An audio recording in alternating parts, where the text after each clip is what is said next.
Аңшы қоян, баяғыда бір жас аңшы тундырада аң аулап жүріп, бір топ көжеймен қаперсіз жайылып жатқан қоянды көріпті де, бұғынтайлап қастарына жақындапты.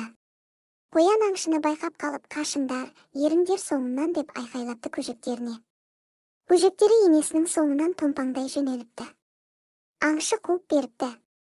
Қуа-қуа енді жақындай бергенде алдында арындай ағып жатқан өзенді, қояндардың өзенге қарғып түскенін көріпті. Ол жағаға жеткенше қояндар арғы бетке жүзіп өтіп, бір төбешіктің тасасына жасырыныпты. Жүгіре әбден титықтаған аңшы бір қойтасқа тізе бүгіп жылап жіберіпті. Ал кішкентай көжек төбенің басынан құлағын ғана қылтитып, аңшының көңілін басатын бір әнді шырқап қоя беріпті. Емін еркін қыдырдық, асыр салып жүгірдік. Аңшы келіп қуғанда, өте шықтық судан да баса алмай ашуын.